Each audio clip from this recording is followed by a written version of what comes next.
Buenas tardes.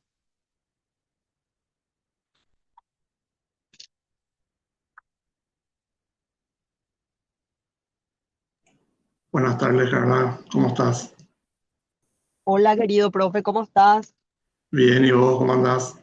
¿Tanto tiempo? Súper bien, gracias por estar acá. A vos, gracias a vos. Bueno, ahí se están conectando todos. Buenas tardes a todos. Arrancamos el segundo módulo de el nivel de ingreso y admisión a la tecnicatura. Veo que se están presentando todos. Buenas tardes. Buenas tardes. Bueno, les quiero presentar. Hoy arranca el módulo de Historia del Paraguay.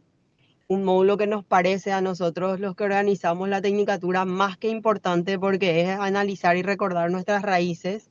Y el encargado de esta gran tarea es el doctor Atilio Fernández Lauro, quien va a estar encargado hoy de arrancar con este módulo súper interesante. Él es abogado por la Universidad Católica de Asunción, tiene títulos de posgrado, es especialista en Derecho Administrativo, tiene un diplomado en Contrataciones Públicas, en Derecho Internacional de la Energía, Comercio y Medio Ambiente, tiene miles de otros cursos más así muy importantes, una maestría en ciencias jurídicas también en la Universidad Católica, especialización en multifuero en la Universidad Americana.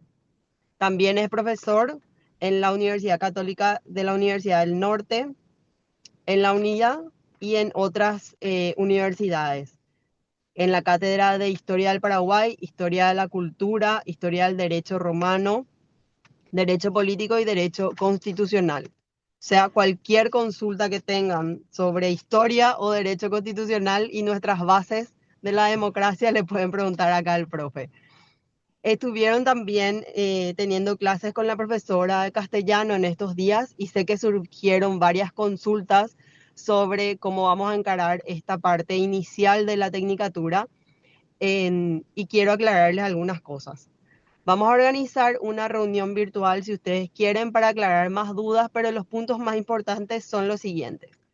El módulo de castellano y el módulo de historia del Paraguay son los que definen realmente el ingreso propio a la tecnicatura. Estos dos módulos tienen que ser aprobados para poder ingresar a la carrera propiamente dicha.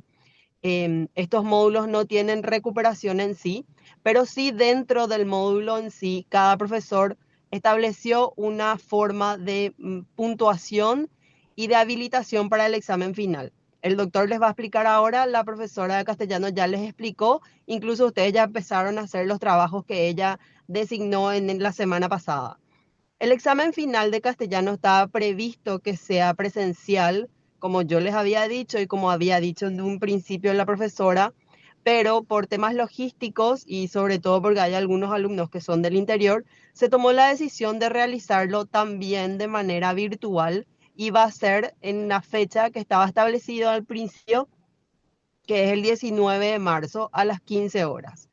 Entonces les pido por favor que vayan completando todas las tareas que le da la profesora para poder habilitar para ese examen final y también todo lo que ahora les designe el profesor Atilio con respecto a este módulo que arranca hoy. En cualquier consulta, ustedes ya tienen el teléfono del IPEL, estamos nosotros a disposición de evacuar cualquier duda o cualquier consulta que tengan. Les deseo nuevamente el mayor de los éxitos. Bienvenido, profe. Yo sé que tu clase es más que interesante y recordar nuestras raíces es primordial, sobre todo para no repetir la historia, como dicen por ahí. Bienvenido, profe. La clase es tuya. Muchas gracias, Carla. Muy buenas tardes para todos y para todas. Como ya me presentó acá mi querida amiga Carla, yo soy Atilio Fernández, ¿verdad? Me gustaría antes de empezar un poco conocer a los alumnos, ¿verdad? Brevemente, pero bien breve, ¿verdad? Porque veo que son muchos, que se presenten, ¿verdad? Su nombre, apellido y digamos a qué se dedican, ¿verdad? Entonces, de manera que yo ya vaya sabiendo también el auditorio que tengo, si es que tengo que hacer más énfasis en temas jurídicos o no, ¿verdad? De acuerdo a eso, yo me voy acomodando al auditorio, ¿verdad? No sé quién quiere arrancar, ¿verdad? Como si se dice, romper el hielo, ¿verdad? Y presentarse. Buenas Buenas tardes, tardes, yo, profe. Buenas tardes, ¿cómo está? Mi nombre es Nuar Medina, tengo 30 años, soy funcionaria del registro electoral de Lambaré y estoy muy feliz por estar en tu clase. Muchas gracias igualmente. buenas tardes, profe. Yo soy Tamara Ábalos, tengo 31 años, soy docente y actualmente soy gestora y traductora del idioma portugués acá en mi ciudad, Coronel Oviedo. Buenas tardes, muchas gracias. Buenas tardes, profesor. Yo soy Buenas Nancy tardes. Yemima Dávalos Velar, funcionaria judicial de Filadelfia, Chaco. Muchas gracias. Bienvenida también.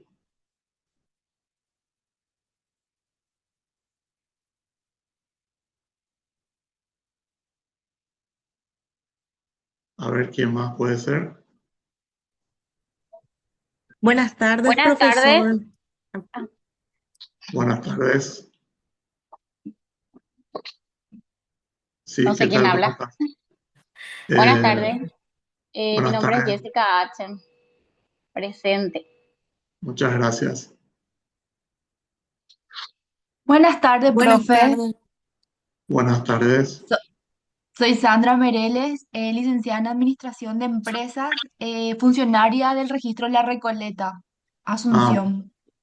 muchas gracias. Bienvenida también. Buenas tardes, profe. ¿Cómo está? Yo soy María Buenas- José Paredes, ingeniera en informática y soy funcionaria del Departamento de Informática de la Justicia Electoral. Muy bueno. Muchas gracias. Buenas tardes, profesor. Buenas tardes, compañeros. Soy Buenas tardes. Fabricio Arnella, aquí de la central de la coordinación de Caguazú, de la Dirección de Registros Electorales. Muchas gracias. Bienvenido también, Fabricio. Buenas Hola, ¿qué tardes, tal? profe. Bu- Buenas Buenas tardes. tardes. Buenas tardes. Sí, yo soy Silvia Aquino, abogada y actualmente oficial de cumplimiento de una organización política. Ah, bueno. Muchas gracias. Bienvenida también. Buenas tardes, profesor, ¿qué tal? Buenas tardes, ¿cómo está? Todo bien. Carlos Duarte, del registro electoral de Juan de Mena, te saluda. Muchas gracias. Un placer.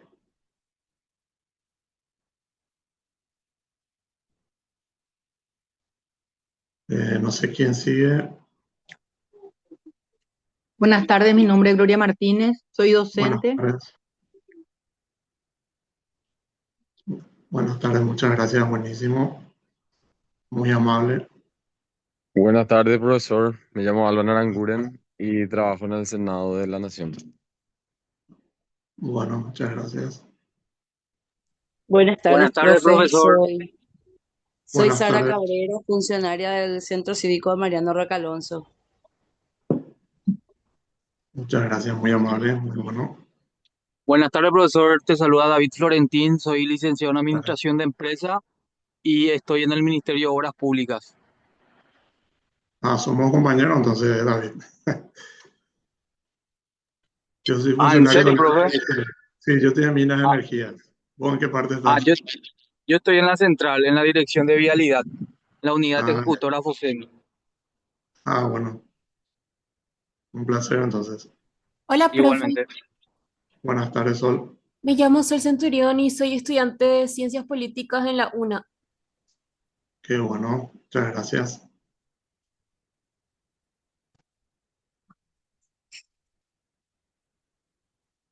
Y bueno, no sé si queda alguien más todavía que no se haya presentado.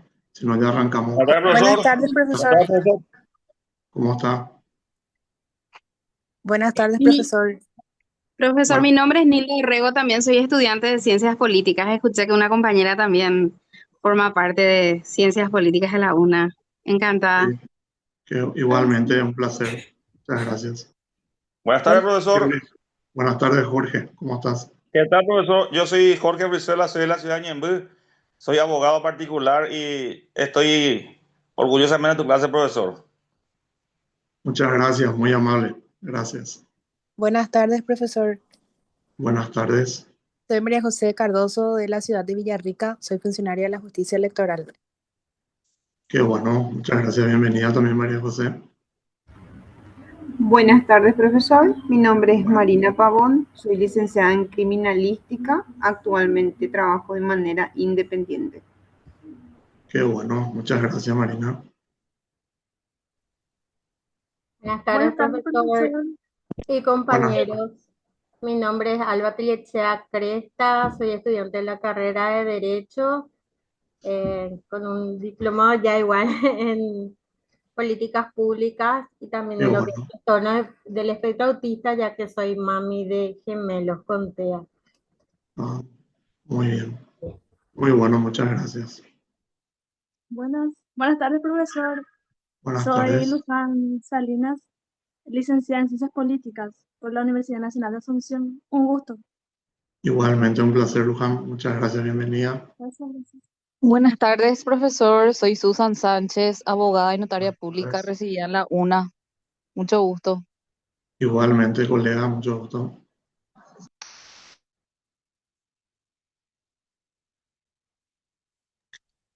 Buenas tardes, profesor. Te Buenas. saluda Marcio Castro. Soy abogado, notario y escribano público también de la Universidad Nacional de Asunción, como mencionó la compañera, y Qué bueno. actualmente trabajo en la Facultad de Ciencias Químicas en la Unidad de Gestión de Proyectos de Investigación. Bueno, buenísimo, muchísimas gracias. Veo que hay muchos abogados y estudiantes de ciencias políticas y también muchos funcionarios del TSJM.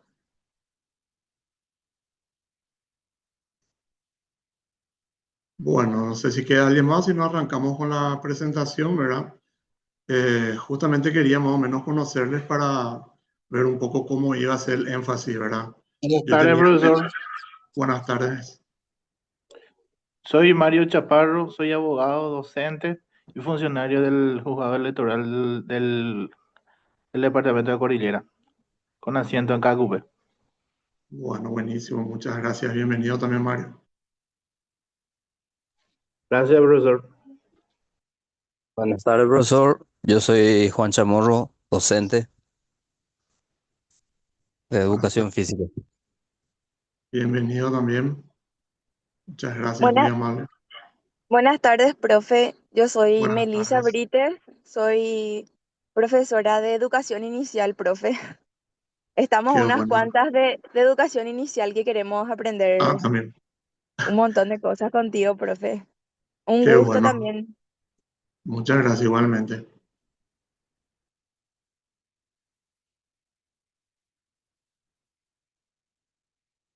Bueno, no sé si queda alguien más o si no ya arranco con las presentaciones. Bueno, creo que voy a arrancar nomás ya. Bueno, antes que nada, como yo les mencioné, yo quiero hacer énfasis en los procesos políticos y electorales, ¿verdad? Teniendo en cuenta que justamente este curso está inmerso o realmente es en la puerta de entrada, digamos, a lo más importante que es lo que ustedes están estudiando, ¿verdad? Que es sobre la política electoral. Entonces creo yo que voy a tratar de hacer más énfasis en eso, ¿verdad? Obviamente que eso se va a notar en la clase cuando entremos a la historia del Paraguay independiente, ¿verdad? Porque antes obviamente no habían muchas elecciones ni otras cuestiones así, ¿verdad? Cuando éramos una colonia española, ¿verdad? El programa incluye la primera bolilla, que es toda la época colonial, que vamos a estudiarla entre hoy y mañana, ¿verdad? Porque es un poco extensa. Y antes que nada, yo quiero hacer también con ustedes una pequeña introducción, que es una periodización de la historia paraguaya, ¿verdad? Para que ustedes sepan en qué etapa se divide la historia paraguaya, ¿verdad? Bueno, ahora sí voy allá a hacer la presentación.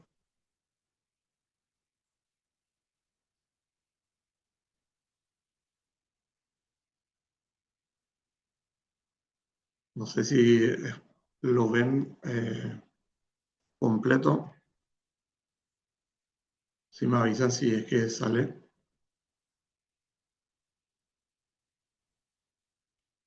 Sí, se está presentando tu pantalla, profe.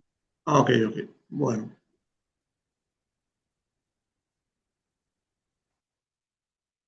En primer lugar, vamos a hablar un poco, como les había mencionado, una periodización de la historia paraguaya. Porque siempre es importante, si vamos a estudiar nuestra historia, es saber diferenciar las diferentes etapas, los diferentes procesos que dieron origen a lo que hoy es el Paraguay, ¿verdad? También para que vayan identificando a los personajes de cada una de estas, los personajes principales de cada una de estas épocas, ¿verdad?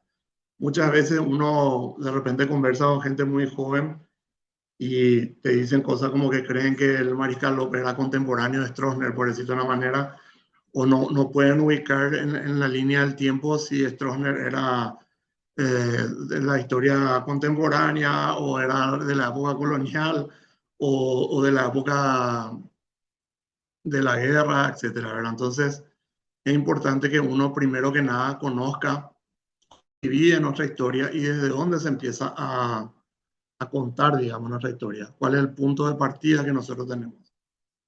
El punto de partida que nosotros tenemos es la Fundación de Asunción, que como todos sabemos, fue el 15 de agosto de 1537. A partir de ahí recién empieza la historia del Paraguay, lo que hoy conocemos como el Paraguay, ¿verdad?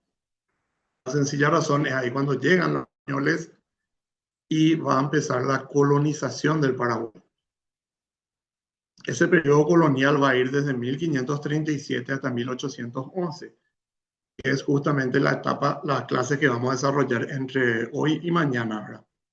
Pero en primer lugar, como yo les había mencionado hace rato, yo quiero hacer primero a vuelo de pájaro la periodización de toda nuestra historia y después sí ya voy a entrar en la unidad. Vuelvo a reiterar porque me gustaría que con esto ustedes sepan ubicarse en el contexto y saber en qué etapa se divide nuestra historia, ¿verdad? Bueno, el periodo colonial, como yo les he mencionado, arranca con la fundación de Asunción el 15 de agosto de 1537 y la primera subetapa que tenemos es la conquista. Aquí es donde se crea la famosa provincia gigante de las Indias, que ya habrán escuchado hablar mucho, ¿verdad? Que va hasta 1621, que es cuando Hernando Arias de Saavedra, que era el gobernador, le va a pedir al rey de España que parta en dos la provincia, porque a su criterio ya era demasiado grande la provincia, el gigante de las Indias, y lo vale para él, ¿verdad? Ya hago, como se dice, spoiler, ¿verdad? Ya adelanto que acá es donde vamos a perder nuestras costas marítimas, ¿verdad? Con esa división que se va a dar en 1621, ¿verdad? No es como algunos mapas que circulan de repente por las redes sociales donde dicen que en la guerra, la Triple Alianza, y te muestra wow, lo que perdimos y llega todo hasta Camboriú y eso Paraguay, ¿verdad? No, eso ya lo habíamos perdido 200 años antes, en 1621, ¿verdad? Esta primera etapa es un poco fundamentalmente de carácter militar, ¿verdad? Es la imposición del poder español en la cuenca del Río de la Plata y las primeras exploraciones que van haciendo al territorio, justamente para conocer un poco, fundar fuertes también, ¿verdad? Y toman contacto con los indígenas, ¿verdad? La primera subdivisión, por eso, es las exploraciones iniciales que va de 1536 a 1541. Porque notarán que es un año antes, 1536 es cuando los españoles llegan al Río de la Plata. Fundan Buenos Aires y en 1537 fundan Asunción, ¿verdad? Y ahí empiezan a expandirse por toda la región, ¿verdad? Creo que ya conocen la historia, ¿verdad? El primer adelantado fue don Pedro de Mendoza. Él viene con unas capitulaciones que firmó con el rey de España y le daban toda la zona, para que ustedes se ubiquen, hoy día sería todo el territorio del Paraguay, de Bolivia, Uruguay, Argentina y un pedazo importante de lo que hoy sería el Brasil. Todo eso eran los territorios que le correspondían a don Pedro de Mendoza. El problema es que don Pedro de Mendoza, al poco tiempo de llegar acá, enferma de sífilis y muere. Entonces ahí él le designa como su mano derecha, su sucesor, a Juan de Ayolas. Juan de Ayolas entonces decide ir a buscar el famoso oro blanco, el reino del rey blanco, ¿verdad? Estaba el oro, que no era otra cosa que Potosí, donde ya habían llegado los españoles por otro lado, ¿verdad? Él llega hasta Potosí, recoge el oro, plata, y a la vuelta es traicionado por los indios con los cuales había ido y lo asesinan, ¿verdad?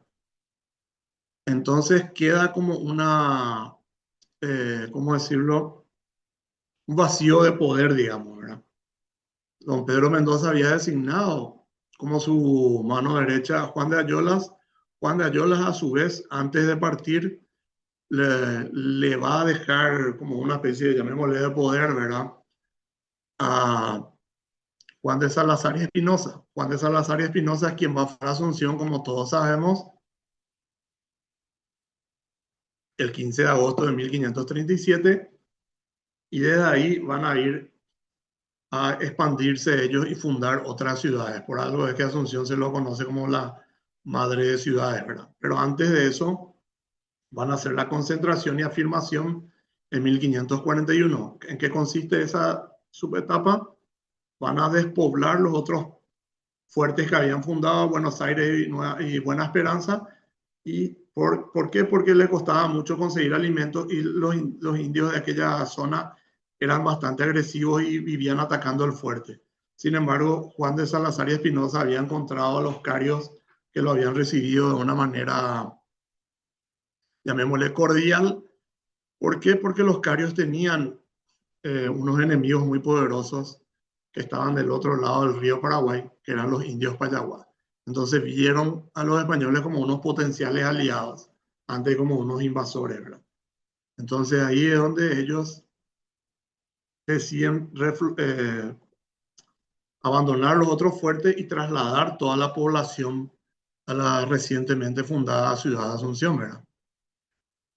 Y ahí van a empezar a expandirse después con el tiempo en la expansión fundadora que menciona acá nuestra siguiente subetapa, de 1556 a 1620. Ahí se van a fundar muchísimas ciudades, de las cuales algunas lastimosamente no continuaron y otras hasta hoy día existen, ¿verdad? Por ejemplo, la refundación de Buenos Aires lo van a hacer asuncenos que van a ir juntamente con los españoles que estaban aquí en nuestra capital actual, ¿verdad? Van a refundar Buenos Aires, van a fundar la ciudad de Corrientes, van a fundar la ciudad de Santa Fe, la ciudad de Santa Cruz de la Sierra, lo que hoy es actual Bolivia, Villarrica, Espíritu Santo. Por ahí creo que había algunas compañeras que eran de Villarrica. Conocerán bastante bien, me imagino, la historia de Villarrica, que fue mudándose infinidad de veces, creo que 7 si no me falla la memoria. Estaba cerca de Sao Paulo y hoy está donde todos sabemos, en el centro del Paraguay. Imagínense todo lo que se movió Villarrica. La primera fundación de Villarrica fue más o menos hacia lo que hoy sería el estado de Sao Paulo, para que se den una idea. Después también fundaron Concepción del Bermejo, que es una ciudad que después va a desaparecer. Ontiveros era otra ciudad. Santiago de Jerez también, y otras ciudades que fueron desapareciendo, que no llegaban hasta nuestros tiempos actuales, ¿verdad? Después vamos al siglo XVII paraguayo, que es de 1620 a 1721, que es, como yo les había adelantado hace rato, con la partición de la provincia del Paraguay. Ahí perdemos nuestras costas del mar, ¿verdad? Por una decisión de Felipe II, ¿verdad? Que se consuma en 1620. En 1617, Hernando Arias de Saavedra, que era el gobernador, había pedido la partición, ¿verdad? Recuerdo que cuando yo estudiaba en el colegio, nosotros le criticábamos ácidamente a Hernando Arias, decíamos que por culpa de él perdimos nuestras costas marítimas. Pero en realidad, él había hecho una división donde Asunción era la capital y Buenos Aires y otras ciudades estaban dentro de la República del Paraguay. Y sin embargo, otras pequeñas ciudades que casualmente son las que ya desaparecieron, estaban en la otra provincia que él pensaba hacer en la división, ¿verdad? Lastimosamente, el rey de España, Felipe II, no compartió las tajadas en las que él había dividido y redistribuyó a las ciudades, y así es como quedó lo que hoy sería la Argentina y lo que hoy es el Paraguay, ¿verdad? O sea, realmente si perdimos nuestras costas marítimas, no fue por culpa de Hernandarias, sino fue por culpa de Felipe II, ¿verdad? Pero bueno, de todas maneras, como yo le decía a un compañero, ¿para qué luego Hernandarias se le ocurrió la idea de dividir la provincia, ¿verdad? Estábamos muy bien así, agarrando casi todo Sudamérica, ¿verdad? Pero bueno, eso ya es llorar por la leche derramada, como se dice vulgarmente. Así que mejor volvamos a lo que estábamos hablando, ¿verdad? Aquí, como yo les había mencionado, desgraciadamente se pierde el litoral marítimo, pero empieza una inmigración de ciudadanos españoles que vienen a vivir a Asunción, ¿verdad? A la provincia del Paraguay, porque con la división pasa a llamarse provincia del Paraguay o Guairá, y la otra pasa a llamarse provincia de Buenos Aires, ¿verdad? Ya no somos más las provincias gigantes de las Indias a partir de aquí. Por eso dice paraguayo en el nombre del siglo XVII, ¿verdad? Aquí es donde vamos a empezar nuestro aislamiento del mar y del puerto de Buenos Aires, ¿verdad? Después la siguiente etapa sería el siglo XVIII paraguayo, que va de 1721 ya hasta 1811, ¿verdad? Quiero aclarar que si alguien de repente tiene una duda puede interrumpirme sin problema, levanta la mano o pregunta sin problema, ¿verdad? Yo lo que quiero es que la clase sea, como se dice, ida y vuelta, ¿verdad? No es que quiero hablar nomás yo, sino que ustedes vayan preguntando, yo les voy a ir preguntando también de repente, a ver qué opinan ustedes, ¿verdad? De algunos temas, ¿verdad? Así que pueden interrumpirme cuando quieran. El siglo XVII paraguayo, el siglo XVIII paraguayo, de 1721 a 1811, arranca con un acontecimiento sumamente importante, que es la Revolución Comunera de Antequera. ¿Por qué es muy importante? Porque esto es la primera rebelión que van a hacer los criollos y los mestizos. Más adelante les voy a explicar en qué consisten los criollos y los mestizos, así que no me quiero adelantar, porque como les expliqué, esto es solamente a vuelo de pájaro, una breve periodización de nuestra historia, y después sí ya vamos a entrar punto por punto según el programa que ustedes me imagino que ya tienen, ¿verdad? ¿Por qué es importante? La Revolución Comunera, pues, es la primera vez que el pueblo se levanta en contra, no tanto de la monarquía, sino de los abusos de algunos gobernadores o virreyes en la provincia del Paraguay, ¿verdad? Cuando eso, todavía la provincia del Paraguay dependía del virreinato del Perú. Más adelante va a pasar en 1776 a depender del virreinato del Río de la Plata, con sede en Buenos Aires. Entonces, la voz del común es la voz del pueblo, es la voz de Dios, la voz del común. Ese era el lema, digamos, de los comuneros, y empieza con una rebelión de José Antequera y Castro, cuyo nombre me imagino que lo conocen porque ya lo habrán estudiado, y porque una calle lleva su nombre, y creo que una ciudad también.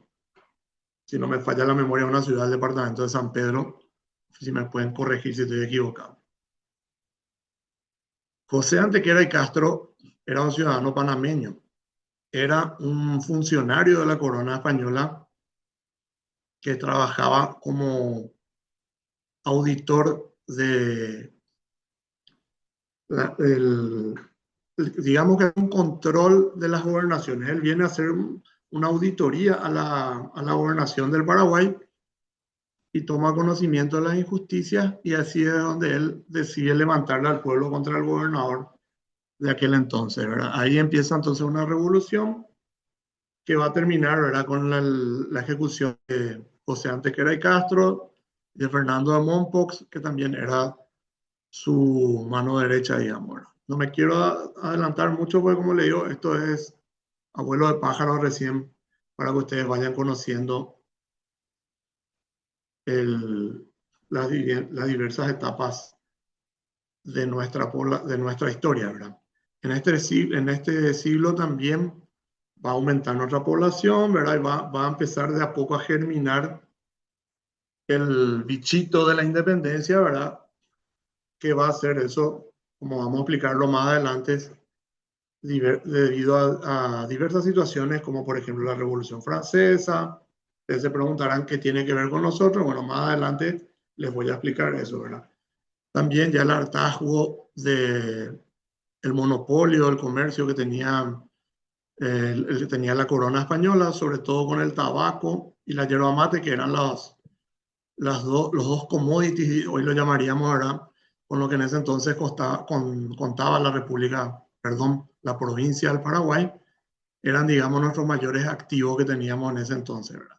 Recordemos que Paraguay en esa época no tenía minas de oro, ni de plata, ni no tenía hierro, ni cobre, ni etcétera, etcétera. Entonces, nuestra mayor riqueza era, aparte de la tierra fértil, era el tabaco y la yerba mate, que eran de muy buena calidad, como lo son hasta hoy día.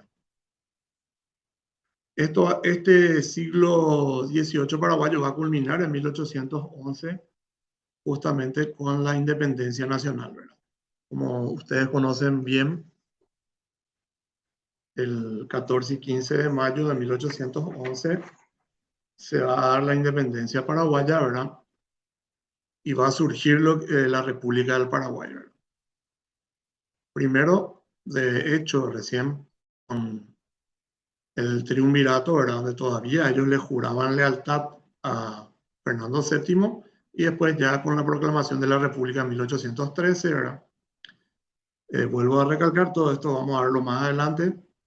Después, la siguiente subetapa que ustedes deben comprender dentro de la independencia, que sí es una etapa, aquí ya empieza la República del Paraguay, ¿verdad?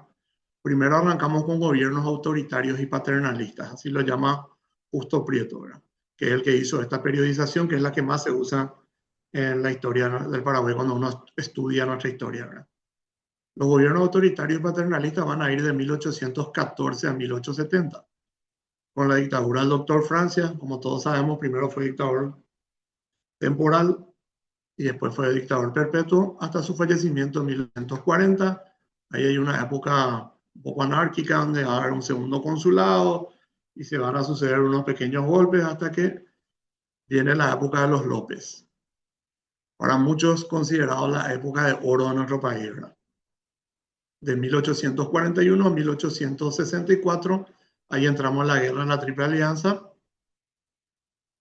y el 1 de marzo de 1870, con la terminación de la guerra de la Triple Alianza, empieza la penúltima etapa de nuestra historia, que es el Estado liberal, que va de 1870 hasta 1940. ¿Por qué le llaman Estado liberal? No precisamente por la hegemonía del Partido Liberal, sino porque ese era el modelo de Estado, ¿verdad? Anteriormente teníamos gobiernos autoritarios, o llamémosle si quieren paternalistas, y a partir de acá tenemos la primera constitución, se reconocen los derechos para los ciudadanos, ¿verdad? Entonces tenemos un Estado liberal. La primera subetapa es la posguerra, que es de 1870 a 1880, que es bastante anárquica también. Ahí se suceden muchos gobiernos hasta que empieza la primera hegemonía colorada. ¿Por qué tomamos 1880 cuando que el Partido Colorado se funda en 1887?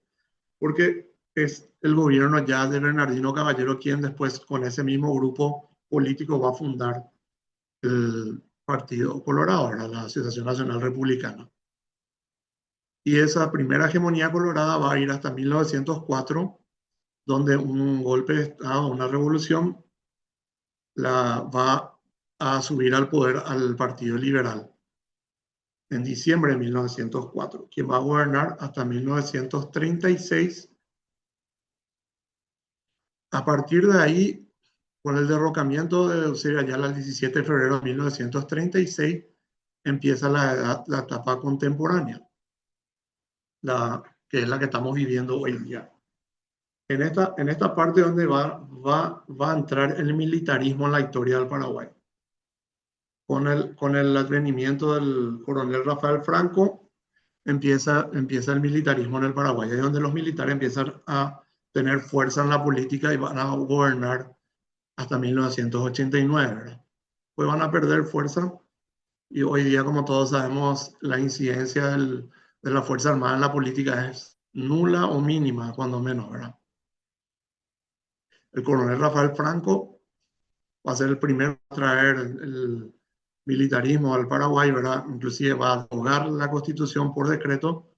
Los que son abogados saben que eso es una atrocidad, por no decirlo de otra manera, ¿verdad? No, uno no puede revocar la norma más importante del país por una norma de cuarto rango como es el decreto, ¿verdad? Pero bueno, esto fue lo que hizo, gobernó sin Congreso, sin Constitución, hasta que fue depuesto por sus mismos camaradas militares. Y ahí empieza, digamos, el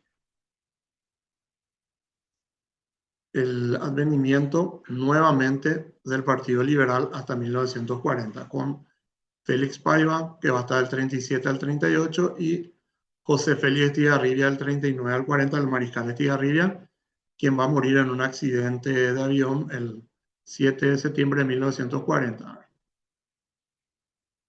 La siguiente subetapa que tenemos es la guerra civil y su posguerra anárquica de 1947 al 54.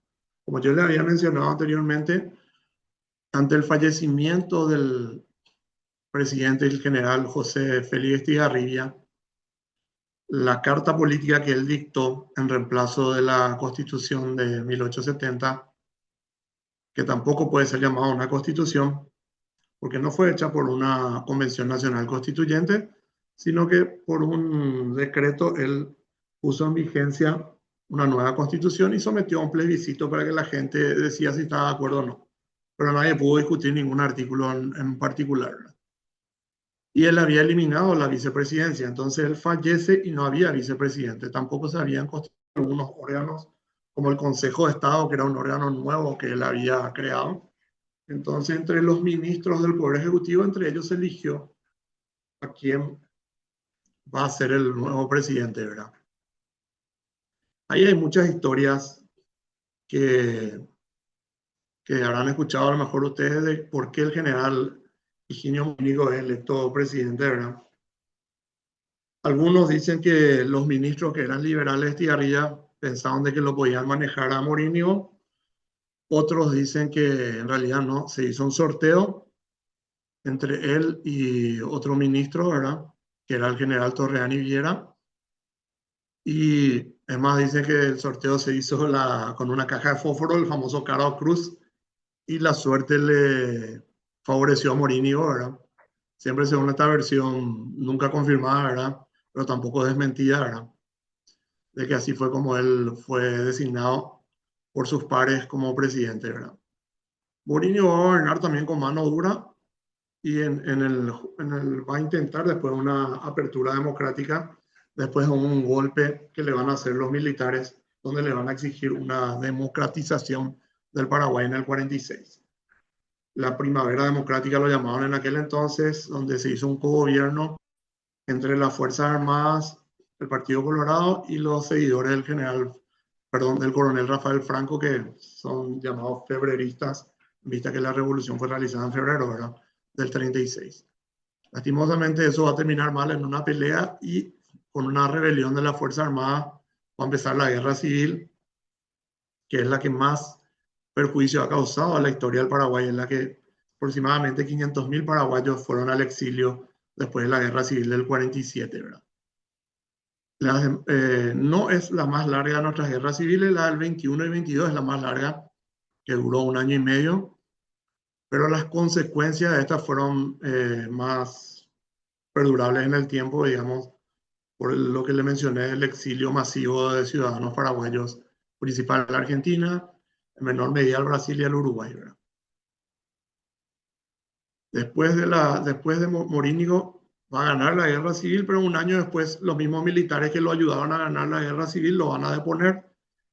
Ya hacía 8 años que estaba como presidente y había rumores de que él quería eternizarse en el cargo, entonces le van a dar un golpe. Ahí va a entrar una etapa también anárquica, donde se van a suceder varios presidentes y va a llegar la dictadura del general Stroessner en el 54. Stroessner va a hacer un golpe 4 de mayo de 1954 y va a poner un poco digamos, orden ante la anarquía que había, ¿verdad? La dictadura de General Stroessner lo vamos a estudiar llegado el momento, nos toca analizar esa unidad, ¿verdad? Es bastante larga, de 1954 al 89.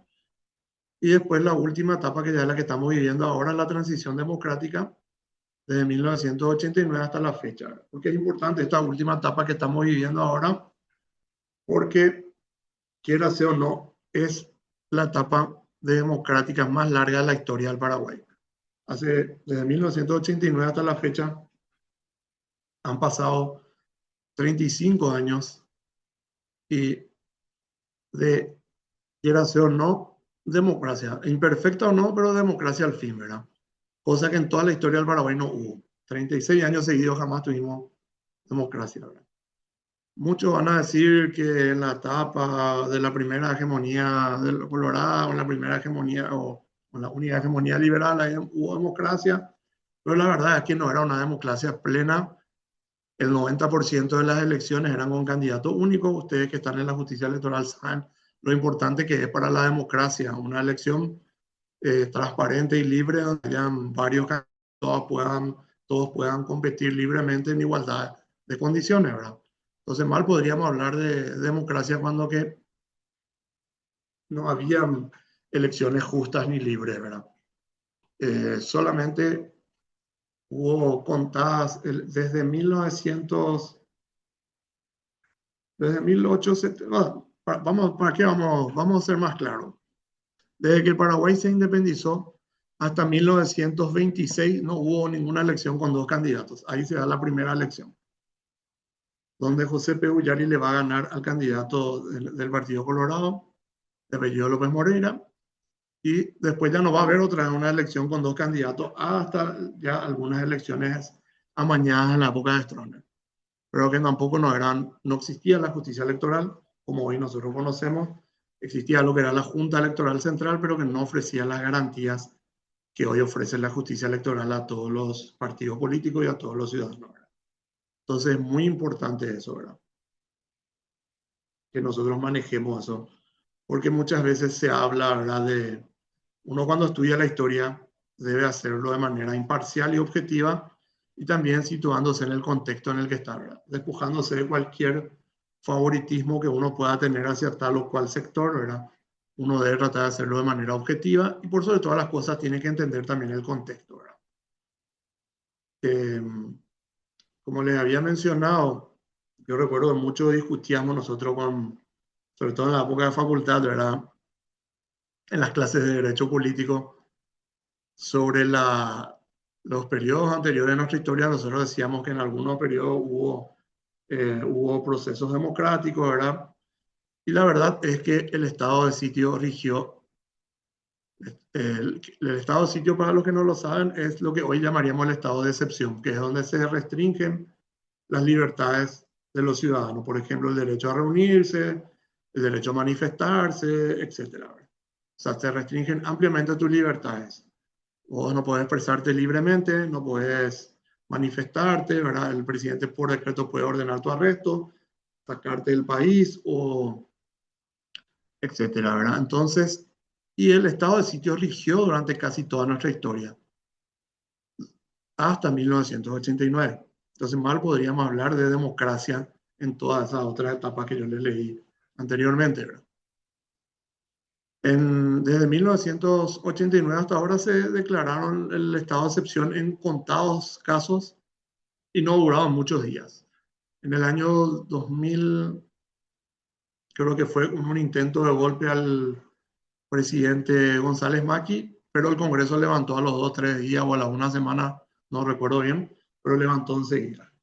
Después, últimamente, si no me falla la memoria, se declaró el estado de excepción, pero para los departamentos del norte por el tema del EPP. Pero no puede compararse con lo que era el estado de sitio en aquel entonces, ¿verdad? No hay comparación, no hay parangón en nuestra historia, ¿verdad? De lo que actualmente es la era democrática que estamos viviendo, ¿verdad? Que vuelvo a reiterar, podrá parecer imperfecta, tendrá muchas cosas, la gente se queja de la corrupción, de ciertas cosas, pero puede expresar sus críticas, muchas veces fundadas o infundadas, hacia las autoridades, y no va a pasar nada. Siempre y cuando no cometa un hecho punible, no va a tener ninguna consecuencia, ¿verdad? Eso en otras épocas era imposible. Antes del 89 eso era una utopía, ¿verdad? Lo más probable es que termines con mucha suerte en Clorinda o en alguna otra ciudad argentina, o en la comisaría, o en el peor de los casos bajo tierra, ¿verdad? Entonces, mal podríamos hablar de democracia en las otras épocas de nuestra historia. Bueno, ahora, una vez hecha esta pequeña periodización de la historia paraguaya, sí vamos a entrar a estudiar punto por punto lo que nos exige el programa de nuestra materia. Pero antes que nada quería preguntarles si tienen alguna duda, si quedó algo que no hayan comprendido o que deseen que amplíe más.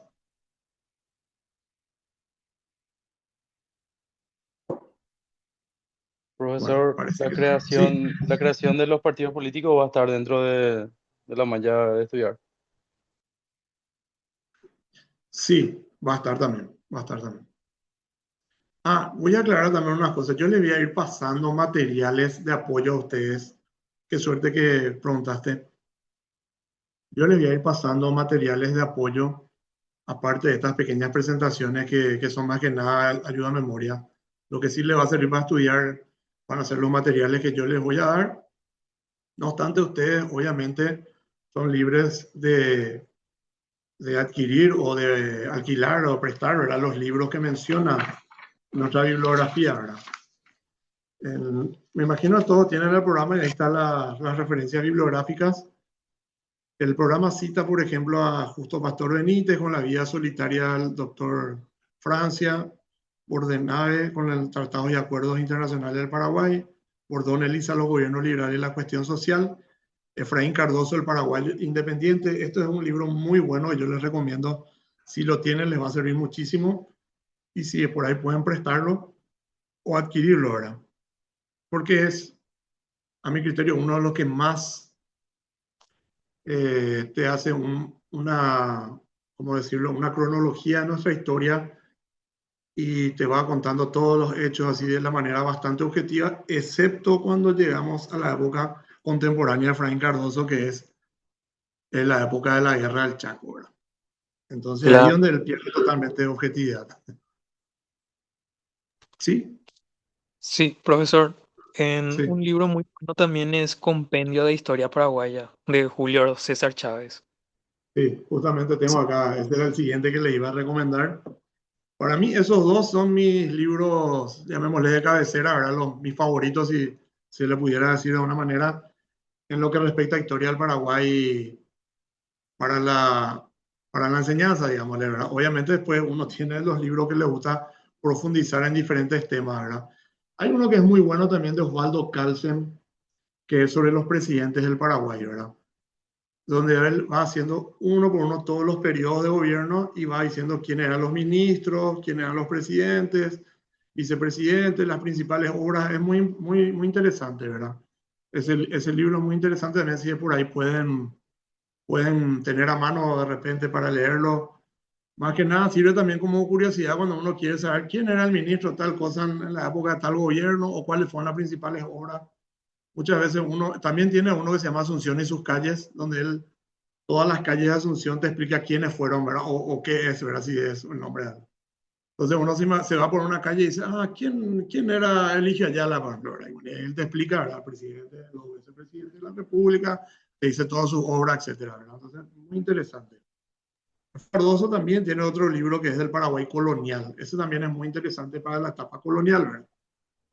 Yo nomás personalmente soy más, a ver cómo decirlo, más partidario de la historia independiente del Paraguay. O sea, más investigué sobre la historia del Paraguay independiente y no es que me guste tanto la época del Paraguay colonial, ¿verdad? Pero esa es una cuestión personal mía, ¿verdad? Por ahí habrá gente a la que le gustará más estudiar e investigar sobre eso y esa obra es fundamental para conocer eso, ¿verdad? Después hay otros libros de Carlos Centurión, también Historia de la Cultura Paraguaya, de Juan Francisco Pérez Acosta, Carlos Antonio López Obrero Máximo, de Rafael Eladio Velázquez, que es muy bueno también, Breve historia de la cultura en el Paraguay y marco histórico de los sucesivos ordenamientos institucionales del Paraguay. Estos son libros que les van a servir para toda la vida, como dice, y por sobre todas las cosas, cuando uno quiere conocer un poco nuestra historia y comprender, ¿verdad?, cómo llegamos a donde estamos hoy día, ¿verdad? O si uno de repente... Sí. Una consulta, ¿qué tal el libro de Marimonte de López Moreira? Pregunto, nomás yo tengo ese para saber si me va a servir también igual. El de Marimonte es muy bueno también. Yo no lo leí por completo, pero sí la conozco a ella, fue mi colega cuando yo enseñaba en la Universidad Católica. Es una investigadora que ya ha hecho muchísimas publicaciones y es muy interesante por sobre todas las cosas, porque también estos libros que yo le fui mencionando, pues son libros que te sirven para tener un panorama completo de la historia del Paraguay, ¿verdad? Ahora, cuando uno ya quiere profundizar en un tema, tiene que ir ya a otras obras, digamos, también de estos autores o de otros autores, ¿verdad? Pero si uno lo que le interesa es conocer más o menos por cultura general, o en este caso para el examen, ¿verdad?, la historia del Paraguay, estos son los libros que te van a ser más útiles, ¿verdad? Porque los otros ya son para profundizar en el conocimiento de cada uno, ¿verdad? Ya, profe, muchas gracias. De nada. Bueno, ahora sí ya vamos a entrar ya al desarrollo de nuestro programa de estudios. Es la unidad 1, síntesis de la época colonial. La fotografía que ustedes ven ahí es de Carlos V, rey de España y emperador del Sacro Imperio Romano Germánico, ¿verdad? En realidad era un alemán que hereda la corona de España, ¿verdad?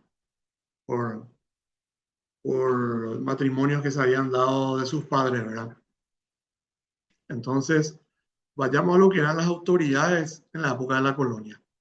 En España estaban las autoridades que le llamaban las metropolitanas y obviamente en la cabeza, como siempre, está el rey, ¿verdad?, que es la cúspide del poder, es finalmente quien decide en primera, segunda, tercera y última instancia, ¿verdad?, cualquier situación administrativa, ¿verdad? Y también es el que dicta las normas, ¿verdad? No existían en esa época lo que hoy es el Congreso, ¿verdad? O sea, no había un legislador, ¿verdad? Un legislativo, perdón. El rey era el que dictaba las normas, ¿verdad? Era la máxima autoridad por ende, ¿verdad? También estaba el Consejo de Indias, que era un tribunal, un máximo tribunal que lo asesoraba en todo lo que sea la administración de América. Todo lo que sea relativo a las colonias se trataba en este Consejo de India, quien asesoraba al rey, ¿verdad? Y muchas veces en algunas cuestiones era quien decidía también en cuestiones mínimas, obviamente, ¿verdad? Porque el rey tampoco podría ocuparse de todo, ¿verdad? Era el máximo organismo asesor en todo lo que sea las leyes que tenían que ver con América. También actuaba como Tribunal Supremo de Justicia en toda la cuestión relativa a las colonias en la América, ¿verdad? Y tenía infinidad de funcionarios que tenían otras funciones también de repente que iban desde la crónica, los mapas, etcétera, etcétera. O sea, era bastante amplia sus atribuciones, ¿verdad? De esto. Estos funcionarios aconsejaban al rey cuando se tenía que dictar, por ejemplo, una cédula que iba a regir, o cuando se iba a dictar una norma que iba a regular la trata de los indios, por ejemplo, la encomienda, etcétera, ¿verdad? Todo eso, el Consejo de Indias era quien dictaminaba y asesoraba al rey de España, ¿verdad? En contrapartida, la Casa de Contratación era la que todo lo que iba relativo al comercio y la navegación era la que asesoraba y, digamos, regulaba, ¿verdad? Recuerden, como yo les había mencionado hace rato, en esa época no era un libre comercio como hoy día. España tenía el monopolio. O sea, ¿qué significa eso? Nosotros, provincia del Paraguay, solo le podíamos vender a España. No le podíamos vender a nadie más, ni siquiera a nuestro vecino Argentina, a la provincia de Argentina o al Imperio de Brasil, etcétera, a nadie más. No le podíamos vender. Y como van a ver más adelante, no quiero hacer spoiler, ¿verdad? Les voy a mostrar el mapa ahí. Era todo una travesía que había que hacer para poder llegar hasta los puertos donde se embarcaban las mercaderías, ¿verdad? Pero eso le voy a más adelante a mostrar, ¿verdad? No quiero tampoco adelantarme. En 5 o 10 minutitos vamos a hacer una pausa si de repente quieren tomar agua o ir al baño. Entonces, cuando avancemos un poquito más, voy a hacer una pequeña pausa, si les parece. Bueno, volviendo al tema de la casa de contratación, como yo ya le había mencionado, todo lo que sea la navegación, el comercio, ¿verdad? El monopolio, regulaban ellos, ¿verdad? También organizaban las flotas de barcos que anualmente se dirigían a Nueva España. ¿Qué era Nueva España? Era la provincia que tenía España en el norte y centro de América, lo que hoy sería México, parte de lo que hoy es Estados Unidos y de Centroamérica, ¿verdad? Esa era la Nueva España. Y también practicaba visitas a los buques, o sea, era más o menos la prefectura naval también, ¿verdad? Lo que hoy sería la prefectura naval. Le controlaba los buques, ¿verdad? Controlaba que no haya contrabando, ¿verdad? Etcétera, ¿verdad? Y si uno quería, por ejemplo, si uno de ustedes era español y quería venir a América, tenía que hacer un trámite, no es que uno podía moverse libremente y viajar y viceversa. Tampoco uno de acá podía irse a España libremente. Tenía que hacer todo un permiso y esta era la institución que te daba el permiso para que vos puedas viajar e ir a España, ¿verdad? O viceversa, de España venir a la Asunción. O sea, imagínense en ese entonces, donde el único medio de locomoción, llamémosle, que teníamos eran las carretas y los barcos, ¿verdad? ¿Cuánto tiempo demoraba que tu pedido de permiso para irte póngale que ustedes querían ir a conocer España, calcúlenle 3, 4 a 5 meses tardaban en llegar el barco, si no es más, 6 meses en llegar a España. El trámite burocrático, como todos saben, en las instituciones públicas ya de esa época no eran precisamente rápidas. O sea que finalmente llegaba después de 1 o 2 años tu permiso y tu autorización para que puedas viajar. Para que ustedes se den una idea de cómo era cómo eran lentos los trámites, ¿verdad? En aquella época, por las distancias, la navegación, los medios de locomoción que habían, etcétera, ¿verdad? En América estaban las autoridades residentes. Durante la primera etapa que yo les había mencionado, que era la de la conquista y donde íbamos, ¿cómo decirlo?, conquistando América, las máximas autoridades eran los adelantados, como don Pedro Mendoza, ¿verdad? Era enviado para conquistar las tierras que debían ser colonizadas, ¿verdad? Don Pedro de Mendoza fue el primer adelantado del Río de la Plata, que yo, como ya les había mencionado hace rato, ¿verdad? En 1536 él llega a América y va a fallecer en 1537, ¿verdad? Le va a durar poco su título de adelantado, ¿verdad? El mismo rango tenían Pizarro, que había conquistado Perú, Hernán Cortés conquistó lo que hoy sería México, parte de lo que hoy es Estados Unidos. Como ustedes sabrán, México perdió la mitad de su territorio ya mucho después de su independencia en una guerra con los Estados Unidos, ¿verdad? Todos los estados del sur de Estados Unidos, por ejemplo, California, Texas, Nuevo México, Arizona, y no recuerdo qué otros más, eran todos de México anteriormente, ¿verdad? La Florida era de España, que después le va a vender, pero eso es otra historia. También Almagro había sido otro de los adelantados que había llegado a lo que hoy es el actual Chile, y va a llegar a Perú, pero se va a encontrar con que Pizarro llegó primero y ahí va a empezar una pelea entre ellos donde finalmente Almagro va a ser ejecutado. Entonces los adelantados duraron poco tiempo, después fueron reemplazados por los virreyes, que eran los representantes directos del rey, ¿verdad? En 1537, cuando llegan al Paraguay, ya existía el virreinato de Nueva España, en lo que hoy sería México, ¿verdad? Desde 1535. Era la máxima autoridad para esa zona, ¿verdad?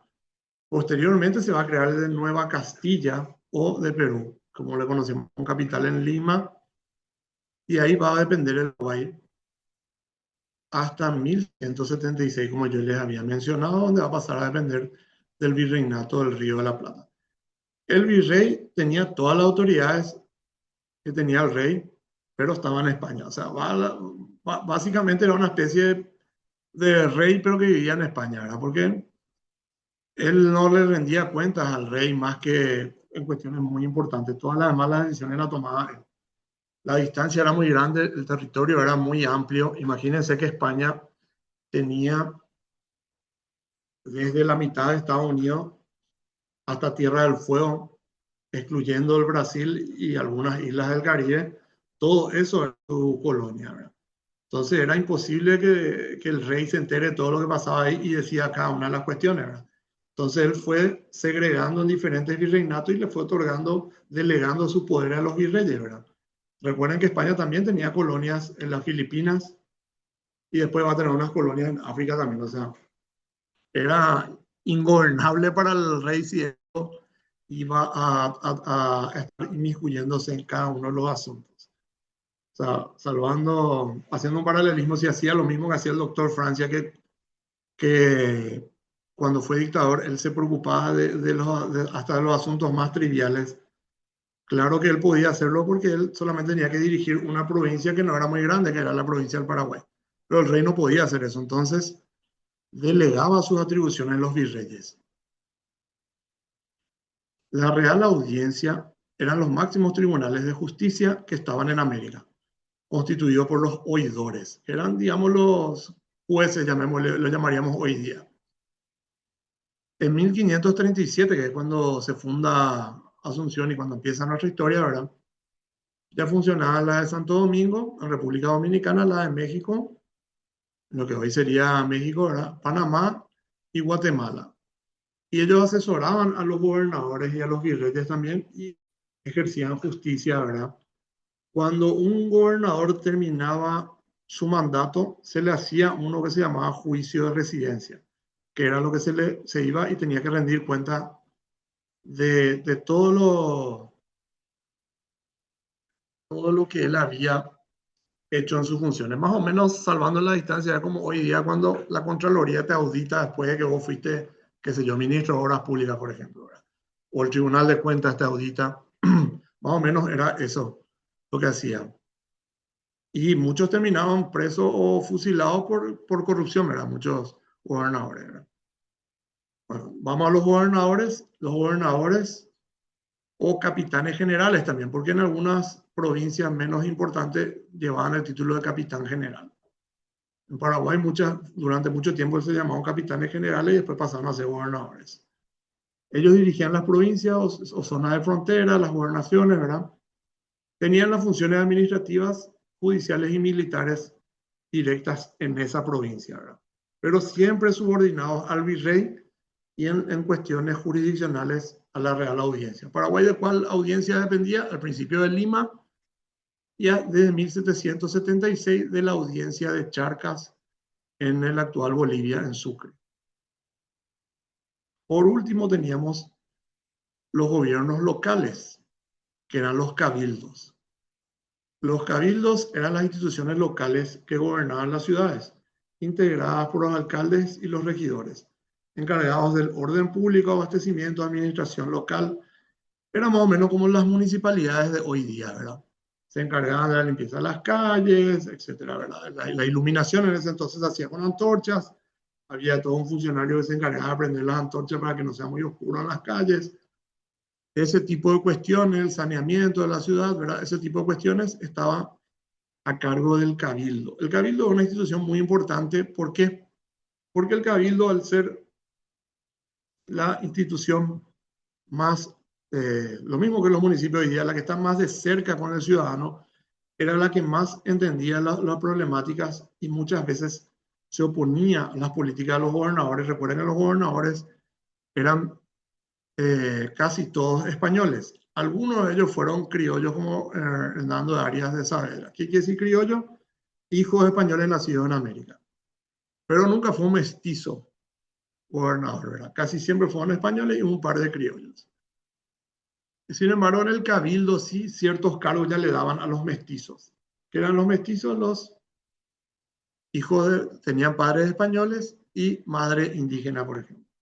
Entonces eran lo que, ese mestizaje que vamos a ver más adelante es lo que va a dar finalmente a lo que hoy conocemos como, entre comillas, la raza paraguaya, ¿verdad? Que a mí no me gusta mucho usar el término raza porque me parece no corresponde, pero sí, pues digamos que es las características, las etnias que hoy día tenemos nosotros son de producto de esa unión, ¿verdad? Entre Profe, los españoles, sí. permiso. ¿Qué pasa con los escribanos de gobierno, escribanos que estuvieron en su momento también muy de cerca en las actuaciones fedatarias, ¿verdad? De todos los actos oficiales del virreinato, o sea, en actos protocolares? Sí, había otros cargos también, ¿verdad? Yo solamente le puse los más importantes porque esto es lo que le exige el programa. También estaba el alcalde del primer voto, que era una especie de juez en lo civil de hoy día. Había muchos otros cargos, ¿verdad?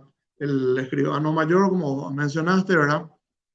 Yo estoy tratando más o menos de ceñirme al programa porque como les mencioné, más adelante yo quiero hacer más énfasis en los procesos políticos y electorales. Y en la época colonial poco y nada hay de eso, entonces trato de avanzar más rápido en esto porque nosotros tenemos solamente 8 clases y tenemos que desarrollar todo el programa en estas 8 clases, ¿verdad? Entonces voy a tratar de ceñirme lo más que pueda al programa y sí ya en la época independiente ampliar un poco más porque me gustaría que ustedes sí conozcan ya los procesos electorales políticos que se fueron dando, que me parece a mí que es lo más acorde a lo que ustedes van a seguir, ¿verdad? Poco y nada a ustedes les va a servir que yo empiece a hablar de cómo era la vestimenta en esa época, la literatura en esa época, ¿verdad? Ya habrán estudiado todo eso en el colegio, ¿verdad? Entonces ahora estoy tratando de hacer que esto, finalmente esto les pueda servir a ustedes para la carrera que van a estudiar, ¿verdad? Bueno, vamos a hacer una pequeña pausa de 5 minutitos para tomar agua o si alguien desea ir al baño o algo así y retomo en 5 minutos si les parece.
Parece que se desconectó el profesor.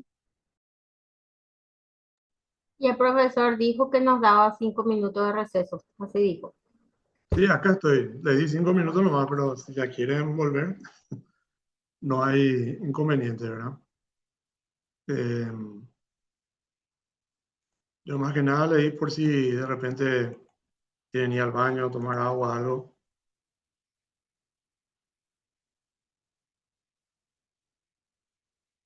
Bueno, vamos a continuar entonces con la clase. Antes que me olvide, todos estos materiales yo ya les pasé a la gente del IPEL y ellos ya subieron, tengo entendido que ya subieron a la plataforma para que ustedes puedan acceder. O sea, una vez que termine la clase, ustedes si desean ya pueden bajar y tener estos materiales. El material que yo les mencioné donde se desarrollan los temas y esta presentación que digamos ya es un resumen, una ayuda a memoria, digamos que les puede servir para cuando quieran estudiar.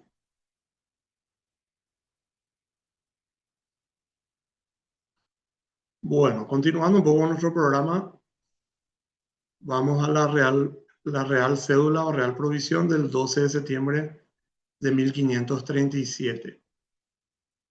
Esta es ¿cómo llamarlo? Una legislación muy, pero muy importante en la historia del Paraguay colonial. ¿Por qué? Ya les voy a explicar, ¿verdad? Fue traída por el veedor Alonso Cabrera. El 12 facultaba a los conquistadores del Paraguay a designar un gobernador interino en caso que Pedro Mendoza no hubiese designado sustituto legal o este hubiese fallecido sin hacerlo a su vez. Como había mencionado, Pedro Mendoza, antes de fallecer, lo designó como su heredero, llamémosle, a Juan de Ayolas. Juan de Ayolas fallece asesinado por los indígenas y le da una especie de poder a Juan de Salazar y Espinosa, pero eso no era reconocido, digamos, por todo. Entonces, cuando trae esta cédula en Alonso Cabrera en 1537, le da un privilegio extraordinario, le dice que ellos pueden elegir a quién va a ser el gobernador. Digamos, y acá es la primera actividad electoral que se da en la historia del Paraguay, ¿verdad? En 1537, ¿verdad? Obviamente no estamos en condiciones de saber si las elecciones fueron libres, democráticas, transparentes y en igualdad de condiciones, ¿verdad? Eso ya no podemos saber. Lo cierto y lo concreto es que como resultado de esa elección, Domingo Martínez de Irala, que es a quien ven ahí en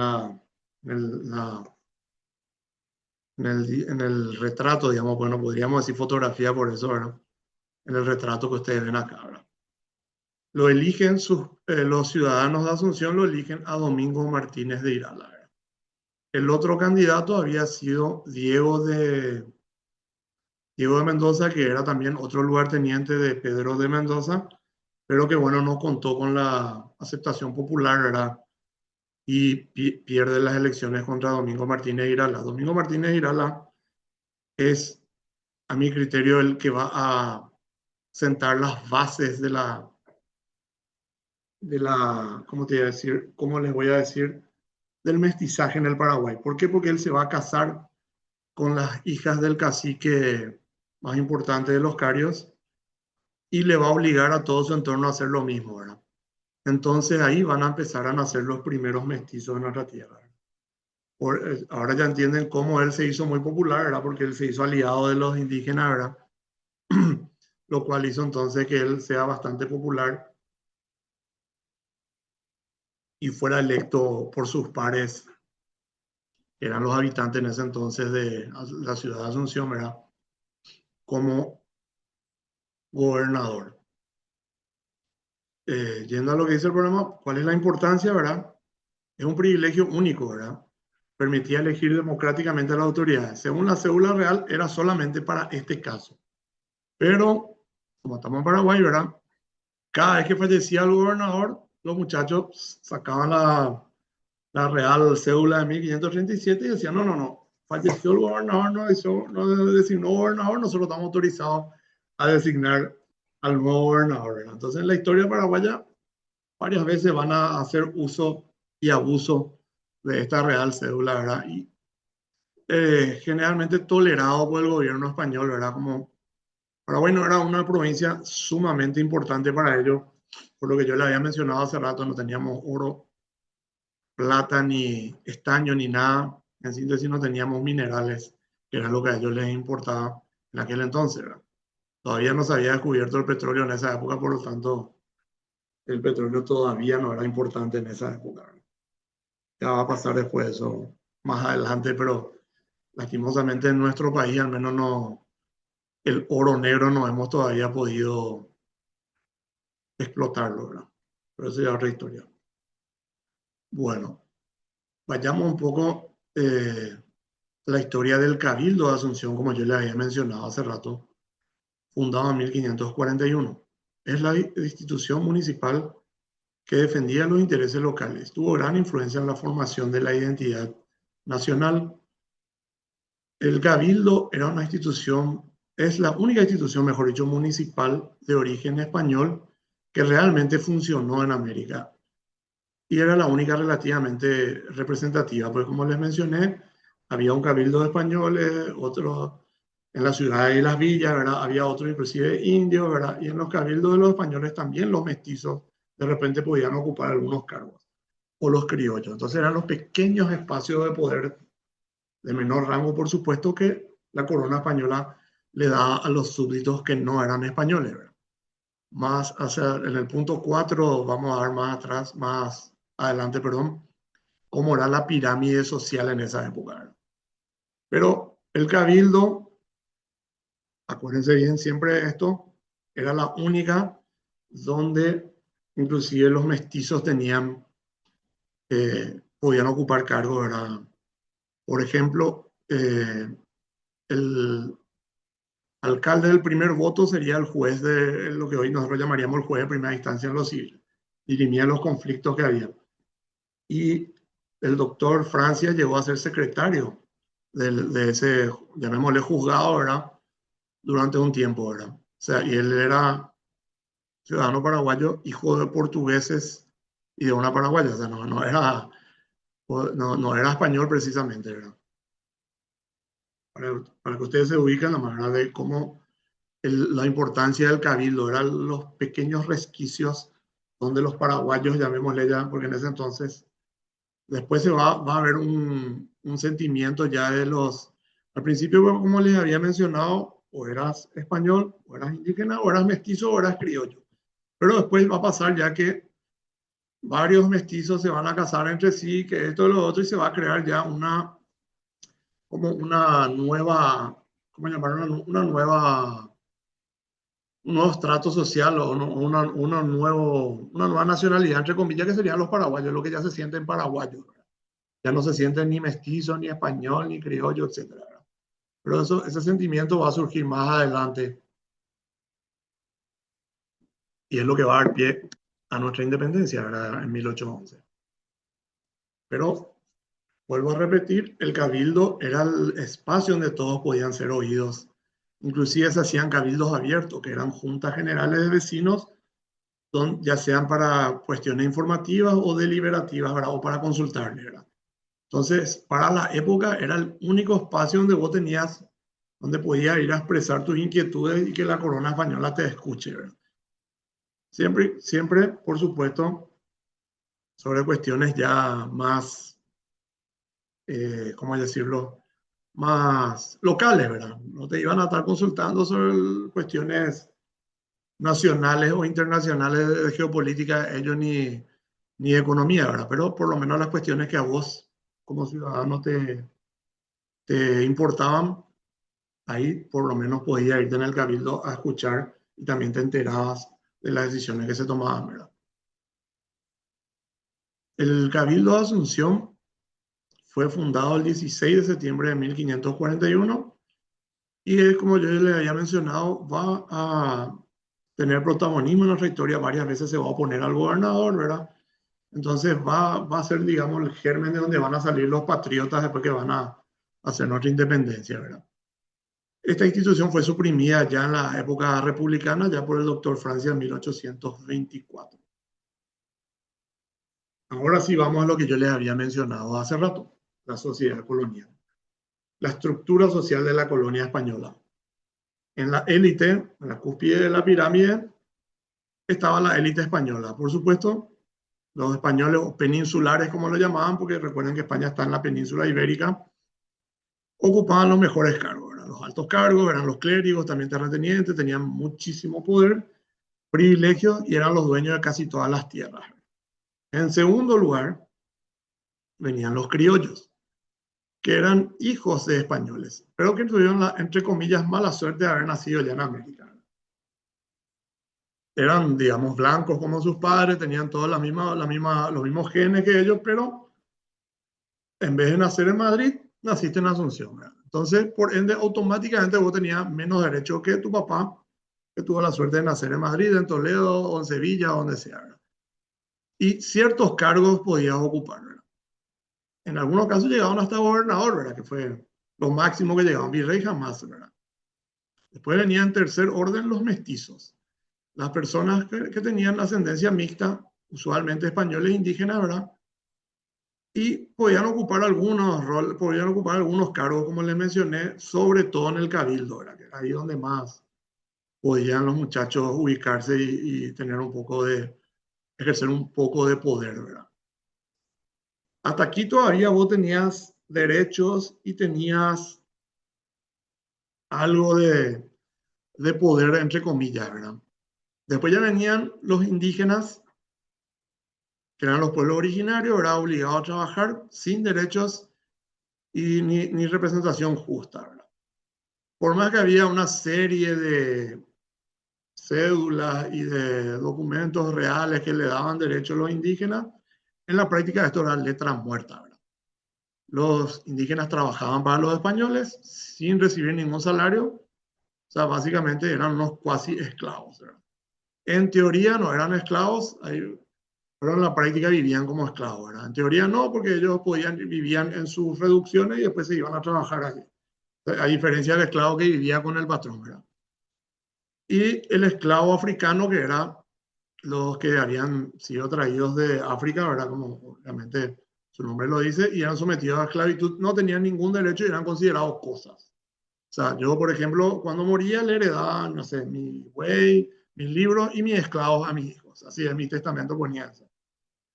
O podía optar por manumitirle, liberarle a alguno, si es por ahí ablandado mi corazón por sus buenos servicios en algunos casos, ¿verdad? Este mapa que está a la izquierda es el mapa de la provincia gigante de las Indias. Esto rosado es la provincia gigante de las Indias. Como les mencioné, acá están las costas que perdimos. No sé si alcanzan a ver, pero acá el Mar del Paraguay se llamaba en aquel entonces eso. No sé si alcanzan a ver ustedes. Incluía territorios actuales de Bolivia, de Brasil, de Paraguay, Argentina y de Uruguay, ¿verdad? Lastimosamente en 1620 el gobernador va a partir y lo va a hacer de una manera más o menos así y perdemos todo esto nosotros, ¿verdad? Pero bueno, ya es otra historia, como les mencioné, ¿verdad? El mestizaje, como pueden ver en la fotografía, padre español, madre indígena, hijo mestizo, nacido en América, digamos.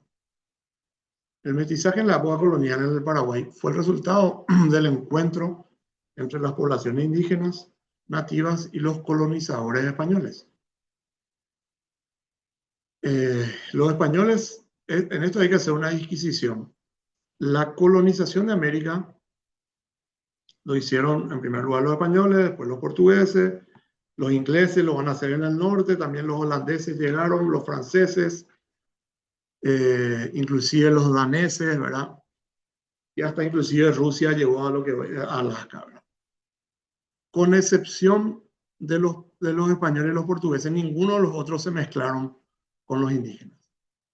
Al contrario, los ingleses los asesinaban y los enviaban a reducciones, ¿verdad? O a, no me viene la palabra ahora, no sé si es reducción el término exacto, reservas, perdón, a reservas, ¿verdad? Y no se mezclaban con los indígenas. Tampoco los franceses hicieron eso, los portugueses sí lo hicieron en menor medida que los españoles, pero los que más hicieron eso fueron los españoles.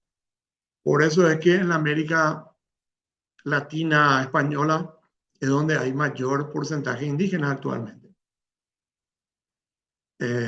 Por ejemplo, en los Estados Unidos la población indígena es mínima.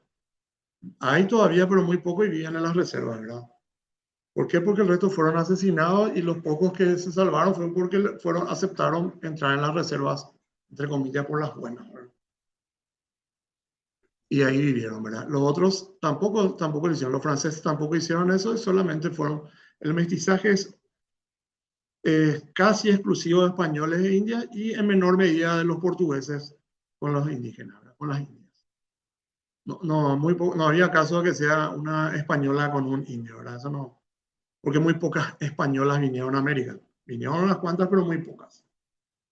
Por ejemplo, hay una calle que se llama Ana Díaz. Ana Díaz era una española que vino a Paraguay y que inclusive se va a ir a la fundación de Buenos Aires, a la segunda fundación de Buenos Aires, hecha por Asunceno. ¿Cuál es la característica del mestizaje, verdad? La mezcla de culturas, de idiomas y de rasgos físicos, ¿verdad? Como ustedes saben, en el Paraguay hasta ahora nosotros conservamos el idioma guaraní, ¿verdad? Que producto de ese mestizaje y gracias también al trabajo de los jesuitas va a perdurar en el tiempo. Y a modo de anécdota nomás, les tiro el dato para que, si por ahí ya no lo sabían, que el guaraní es el único idioma indígena hablado por blancos. Porque todos los otros idiomas, como el quechua, el aymara, el náhuatl, etc., solamente lo hablan los indígenas en esos países. El quechua lo hablan los indígenas en Perú, en Bolivia, el aymara en Bolivia, el náhuatl en México, y el guaraní, sin embargo, se habla, atrevería a decir, en el 90% del Paraguay, en el norte argentino, un poquitito en el norte de Bolivia, en el sur de Bolivia, muy poco, y en algunas partes de Brasil, ¿verdad? Entonces, esa es la trascendencia que tiene nuestro idioma guaraní, ¿verdad? Como ya les mencioné hace rato, los mestizos ocuparon una posición intermedia en la sociedad colonial. Pues no eran considerados ni españoles ni indígenas, eran una mezcla, un híbrido, lo llamaríamos hoy día. Pero sin embargo, algunos de ellos pudieron obtener ciertos privilegios y accesos a tierras y recursos, lo que les permitió ascender socialmente. Pero no todos, ¿verdad? Lastimosamente la gran mayoría quedó estancado, digamos, en la pobreza, digamos. El mestizaje influyó en la formación de la identidad cultural del Paraguay, pues, como todos sabemos, los elementos de ambas culturas son los que se fusionaron y crearon la sociedad única que nosotros tenemos, ¿verdad? Muchísimas de las tradiciones que nosotros tenemos son de los indígenas y otras son de los españoles, ¿verdad? Que si de nuestras festividades, el San Juan, y otras cosas, ¿verdad? Y todas estas fiestas típicas que nosotros tenemos, muchas son herencia de la época colonial. O, por ejemplo, las comidas que nosotros le llamamos comidas típicas de Paraguay, en realidad fueron traídas por los españoles y otras sí son comidas de los indígenas.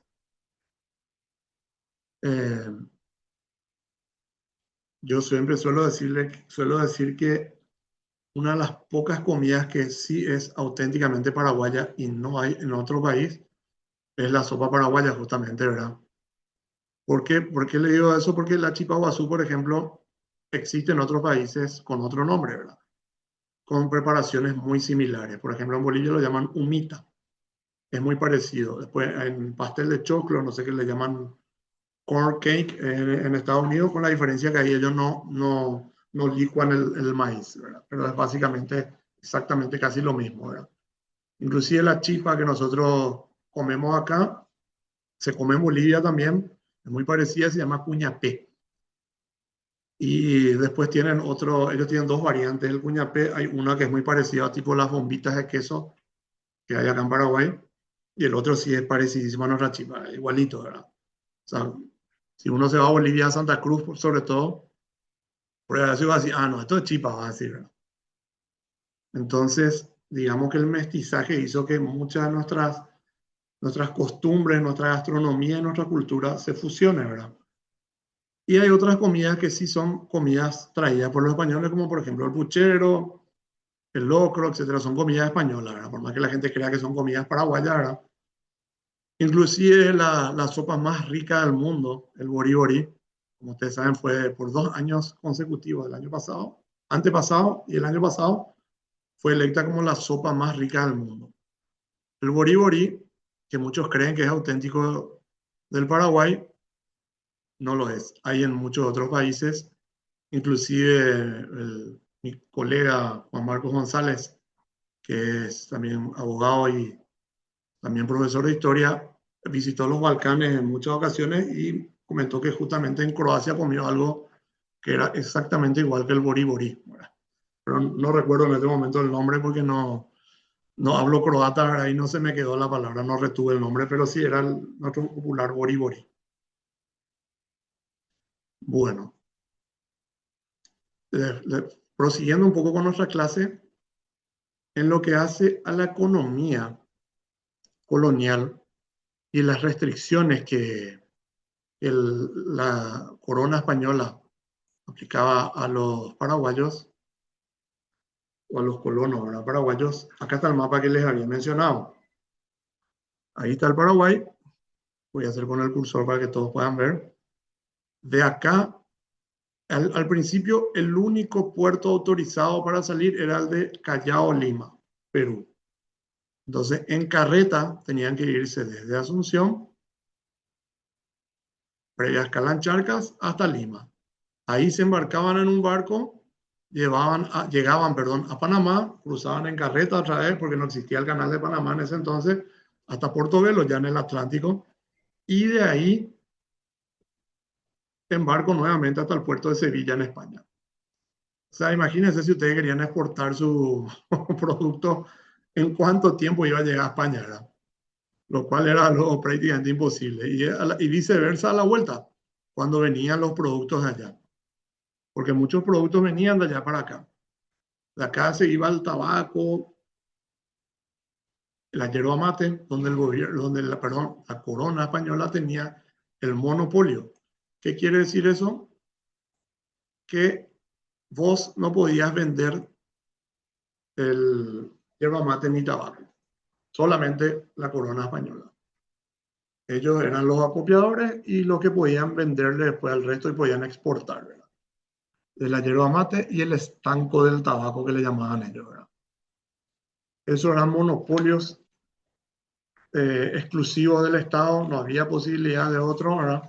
Que un particular pueda dedicarse a esa actividad, ¿verdad? A partir de ahí, Paraguay entonces va a entrar en un aislamiento comercial, ¿verdad? Como consecuencia de esto, ¿verdad? ¿Por qué? Porque nosotros solamente podíamos exportarlo, como yo les había mencionado, desde Asunción, Charcas, Lima, Panamá, Portobelo. Era algo sumamente, yo creo que eso le llevaba por lo menos 6, 7 meses, ¿verdad? Entonces era, ¿qué producto va a llegar en buenas condiciones después de 6, 7 meses? No sé, no se me ocurre ninguno que pueda llegar, tal vez alguno que otro, ¿verdad? Pero mínimo. La hierba capaz, o el tabaco, pero ningún otro producto podía llegar. Imagínate que queríamos exportar naranja a España. Imposible. Para cuando llegue la carreta charca ya iban a estar todas podridas las naranjas, ¿verdad? O cualquier otro producto que tenía el Paraguay. Entonces Paraguay entra en un sistema de aislamiento comercial, ¿verdad? Y se empieza a retraer y a tratar de ser autosuficiente en su economía porque no era factible la exportación de sus productos más que de los que eran del monopolio del Estado, de la corona española, perdón. Pero esto fomentaba el contrabando, ¿verdad? Que lo hacían los portugueses o los ingleses que traían productos que acá obviamente no podías conseguir. Recuerden que España limitaba qué libros inclusive podían llegar a América, ¿verdad? Todas las ideas de la ilustración se enteraron los patriotas que van a hacer después la independencia gracias a los libros de contrabando, ¿verdad? Que le facilitaban los ingleses, ¿verdad? Pero eso vamos a ver más adelante cuando hablemos de la independencia nacional. Finalmente, después España, después de un tiempo, va a entender, ¿verdad?, que esto no era factible en el tiempo, ¿verdad? Entonces, ya al final del periodo colonial, España va a abrir 11 puertos peninsulares, le hacen la península de España para el comercio y 24 en América. Y ahí es donde se va a habilitar el puerto de Buenos Aires. Pero ahí teníamos otro problema. Después de la Revolución Comunera, al Paraguay se le impuso un castigo. ¿Cuál era ese castigo? Nuestros productos no podían ir en barco hasta Buenos Aires. Solamente podían hacerlo hasta Santa Fe. Era el puerto preciso de Santa Fe.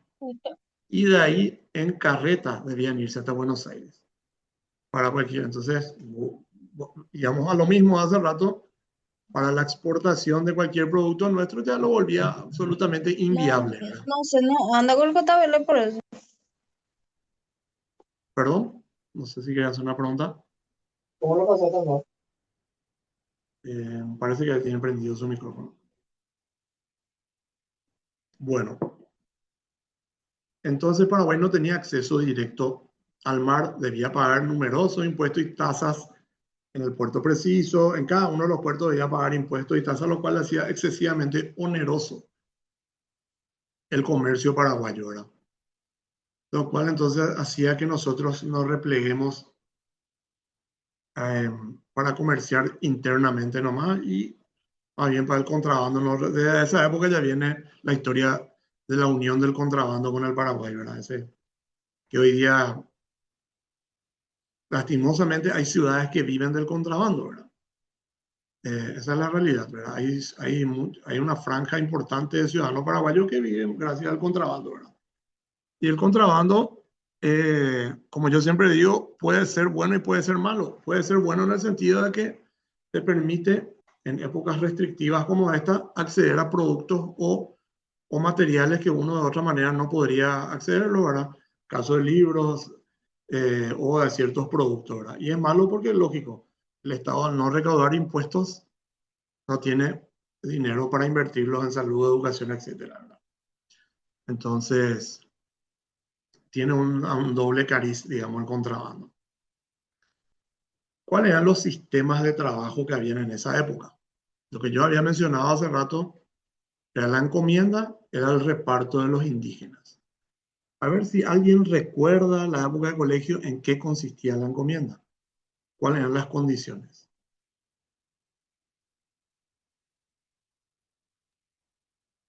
¿Nadie recuerda? A ver, Juan. Era el terrateniente designado que repartía las tierras. Después. Hola. Eran encargados de un grupo de indígenas que quedaban a cargo de ellos para que trabajen la tierra y puedan servirse de las ganancias y beneficios que producía eso también. Así mismo. Y que, o sea, el indígena venía y trabajaba gratis en tus latifundios y a cambio de ello, ¿qué vos tenías que darle, vos español? A ver si recuerdan. Y tenía que darle de comer y proporcionarle un tipo de seguridad ahí para ellos y su familia. El feudalismo en su máxima expresión. Así mismo, así mismo. Bueno, las obligaciones del encomendador era, yo tenía que darle alimentación, seguridad, como dijo la compañera, y tenía que darle vestimenta y por sobre todas las cosas, para ello era lo más importante, le tenía que dar instrucción cristiana, ¿verdad? Tenía que evangelizarle a los indígenas. Eso era lo que, eso era ¿cómo decirlo? Las obligaciones, llamémosle, del español, ¿verdad? Y el indígena tenía que trabajar sin percibir ningún salario, con lo cual la única diferencia con la esclavitud era que después de trabajar todo se iba a su casa, ¿verdad? Y el esclavo vivía lo ahí encadenado. Esa era la única diferencia con el esclavo. Y a cambio recibía comida y instrucción en el catolicismo, etcétera, etcétera. Eso, digamos, era la diferencia. Sin embargo, la mita que en el Paraguay no se aplicó mucho, pero sí se aplicó mucho, por ejemplo, en el Perú y en Bolivia, era el trabajo forzado en las minas.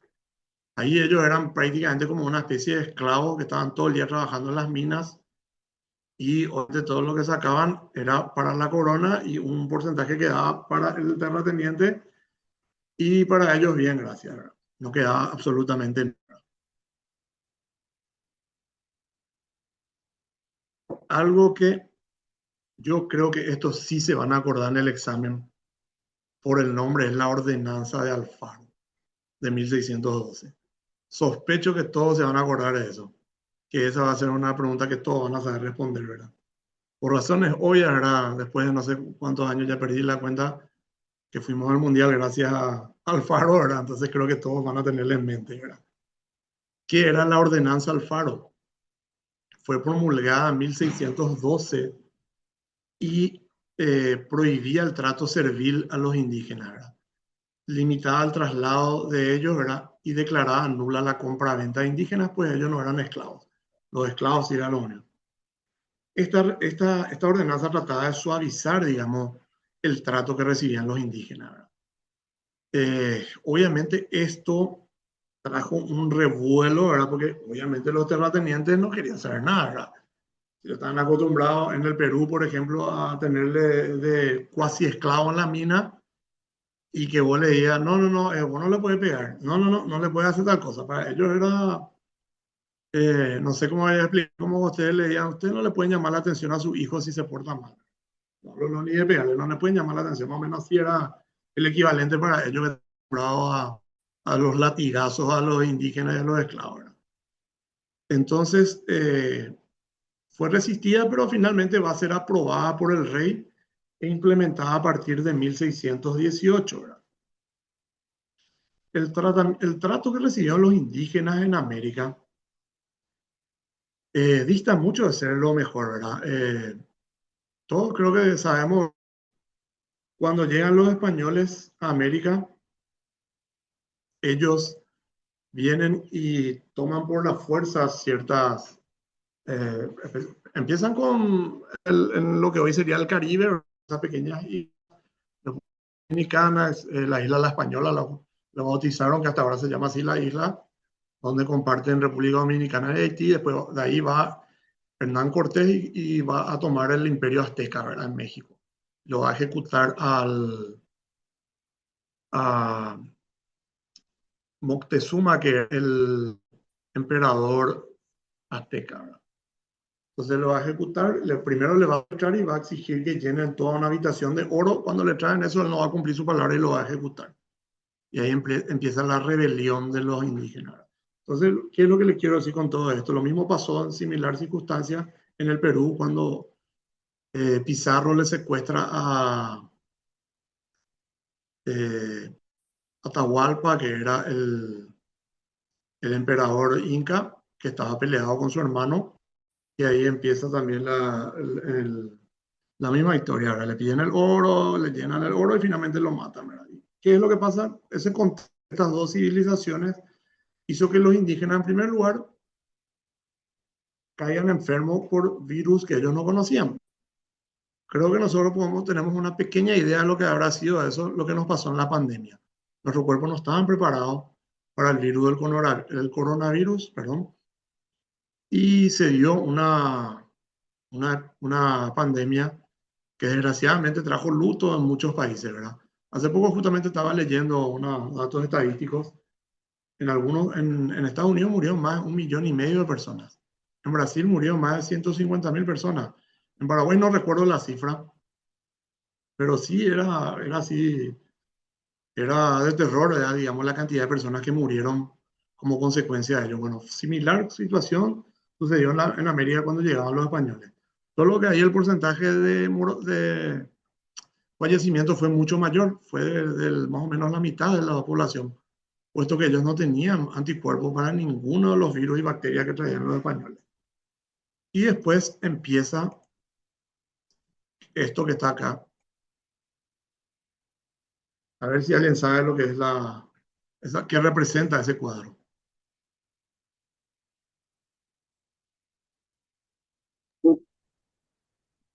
la ¿Ah? religión en América. ¿Cómo?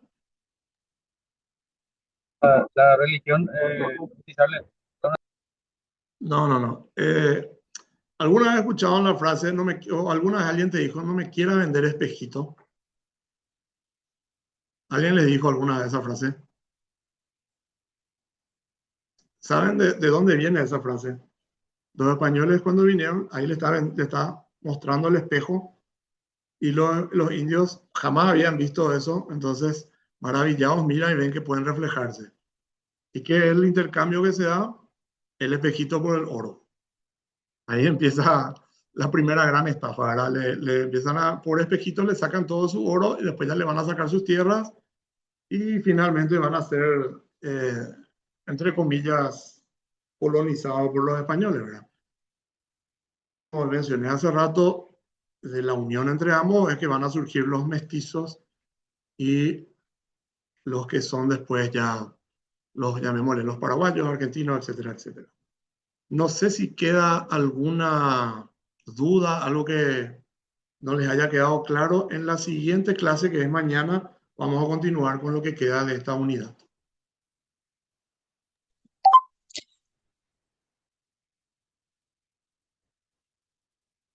Duda, pero información, así es que muchísimas gracias. Más que nada, conocimiento creo que es lo que nos deja esta clase y para hacer la clase inicial, mucho contenido. Sí, por suerte les dejo el material para que puedan leerlo. Está en un PDF, así que ahí pueden leerlo, ¿verdad? Ya les adelanto que el examen va a ser de selección múltiple, ¿verdad? Lo van a rendir de manera virtual. Con cada pregunta van a tener 3 opciones y van a tener que marcar la respuesta correcta, ¿verdad? Así que ya les adelanto que esa va a ser la metodología, ¿verdad? Yo les voy a ir pasando cada vez que termina o a lo mejor antes de la clase ya voy a ir pasando los materiales, por ahí si alguien desea leerlo, ¿verdad?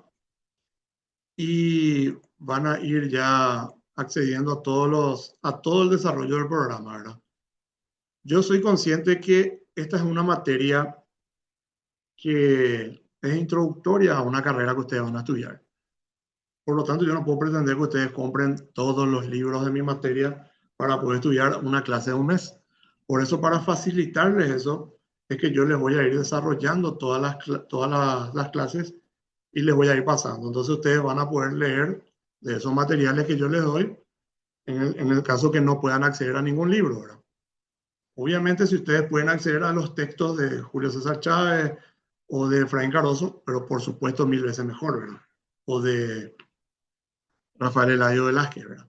Pero en el caso que por circunstancias de la vida no puedan acceder a esos libros, en el peor de los casos van a tener para leer los materiales que yo les voy a proporcionar. Eso les va a servir para el examen. Si no hay alguna otra duda o consulta, podemos dar por terminada la clase. Les agradezco muchísimo por su participación y bueno, espero que les haya sido de utilidad y que no les haya aburrido.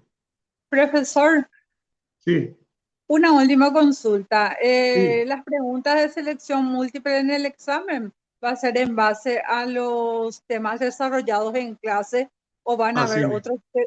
o va a haber No, otros no, temas fuera. no. Entonces con el material que usted nos facilita, nosotros podemos estudiar y rendir perfectamente el examen. Así mismo. Yo me voy a Excelente. ceñir estrictamente al programa de estudio que me dio el instituto. Ni una Bueno. pregunta no va a salirse de eso. Bueno, muchas gracias. Gracias, Profesor, Gracias.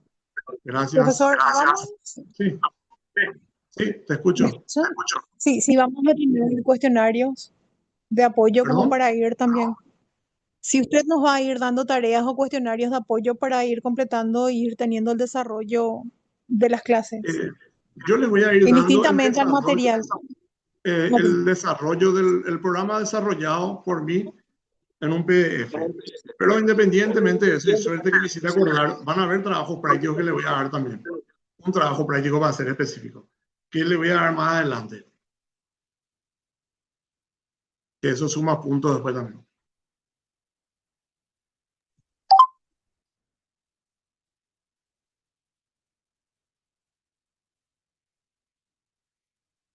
Bueno, gracias a todos. Un placer. Nos vemos mañana. Hasta luego. Gracias. Hasta Gracias, luego, profesor. profe. Hasta luego.